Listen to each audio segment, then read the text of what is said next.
તો ખાસ કરીને આજે હવે જ્યારે બજાર થોડુંક કોન્સોલિડેટ કરી રહ્યું છે છેલ્લા 2-3 દિવસથી, તો પછી ઇન્ડેક્સ સ્પેસિફિક કોઈ રણનીતિ રહેશે યજ્ઞેશજી, કે સ્ટોક સ્પેસિફિક? આજની જે ઓપ્શન રણનીતિ છે સ્ટોક સ્પેસિફિક રહેશે. વેદાંતાનો કાઉન્ટર છે VEDL.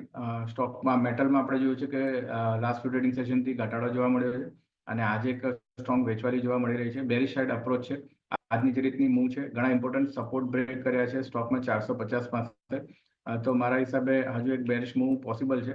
તો વેદાંતાની અંદર 440 નો પુટ ઓપ્શન બાય કરવાનો છે એક લોટ અને 420 નો પુટ ઓપ્શન સેલ કરવાનો છે એક લોટ. તો સ્પ્રેડ બનાવવાનો છે પુટની અંદર, જેમાં મેક્સિમમ પ્રોફિટ લગભગ 14,375 એક્સપેક્ટેડ છે અને એમ લોસ 5,000 નો મેન્ટેન રાખવાનો છે. તો મંથલી એક્સપાયરી 24 એપ્રિલની એક્સપાયરીનો આ એક ટ્રેડ બની રહેશે. એટલે જુઓ, ખાસ કરીને અહીંયાથી વેદાંતા પર નજર રાખજો. 440નો પુટ ઓપ્શન તમે અહીંયાથી ખરીદી શકો છો. બીજી તરફ 420નો પુટનો એક લોટ તમારે વેચવાનો છે. એપ્રિલ એક્સપાયરીને તમારે આ બંને પુટની અંદર પોઝિશન બનાવવાની છે. અહીંયા તમારો ખાસ કરીને મહત્તમ નફો 14,375 અને મહત્તમ ખોટ લગભગ 5,000ની આજુબાજુ આવશે.